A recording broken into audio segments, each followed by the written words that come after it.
আজকের এই ভিডিওতে দেখাবো মেলার আরো কিছু মজার দৃশ্য। চলো তাহলে ঘুরে দেখি মেলার বাকি আনন্দগুলো। এই যে দেখছো বন্ধুরা, চারিদিকে কত মানুষ আর কত আলো। মেলার পরিবেশটা সত্যিই খুব সুন্দর লাগছে। সবাই পরিবার আর বন্ধুদের নিয়ে মেলায় ঘুরতে এসেছে। এরকম উৎসবের পরিবেশে সময় কাটাতে সত্যিই খুব ভালো লাগে।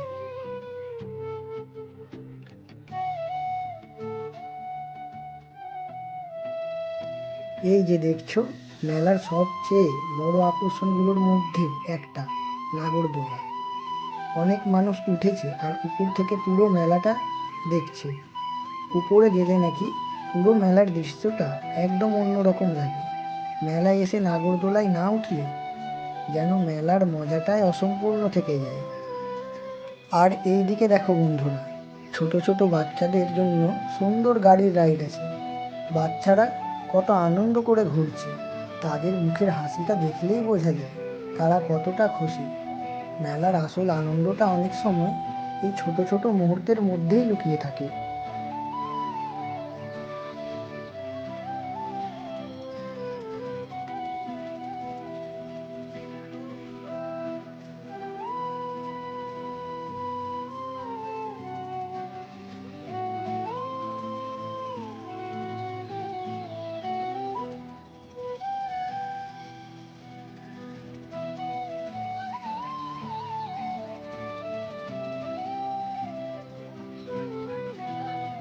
মেলায় এলে শুধু রাইড নয়, এখানে অনেক রকম দোকান, খেলনা আর খাবারও পাওয়া যায়। সব মিলিয়ে মেলাটা সত্যিই খুব জমজমাট হয়ে উঠেছে। দোল পূর্ণিমার এই উৎসবটা মানুষের মধ্যে আনন্দ আর মিলনের একটা আলাদা পরিবেশ তৈরি করে।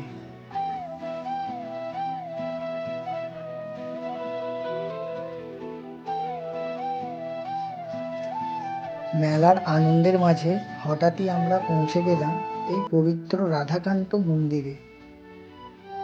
বাইরে চারিদিকে মেলার কোলাহল, কিন্তু মন্দিরে ঢুকতেই যেন মনটা একদম শান্ত হয়ে গেল। এখানে ভগবান শ্রীকৃষ্ণের অপূর্ব রূপ দর্শন করে মনে হলো যেন সব দুঃখ কষ্ট দূরে সরে যাচ্ছে। মেলার ভিড়ের মাঝেও এই মন্দির আমাদের মনে করিয়ে দেয় ভক্তি আর বিশ্বাসই জীবনের আসল শক্তি। এখানে দাঁড়িয়ে প্রার্থনা করি সবার জীবনে যেন সুখ, শান্তি আর আশীর্বাদ নেমে আসে। আপনারা যদি কখনো এই মেলায় আসেন তাহলে অবশ্যই এই মন্দিরে একবার দর্শন করবেন। সত্যি মনটা ভরে যায়। ভিডিওটা যদি আপনাদের ভালো লাগে তাহলে অবশ্যই লাইক, শেয়ার আর সাবস্ক্রাইব করে আমাদের সাথে থাকবেন। আপনাদের ভালোবাসাই আমাদের আরও সুন্দর ভিডিও বানাতে অনুপ্রেরণা দেয়। ধন্যবাদ। রাধে রাধে।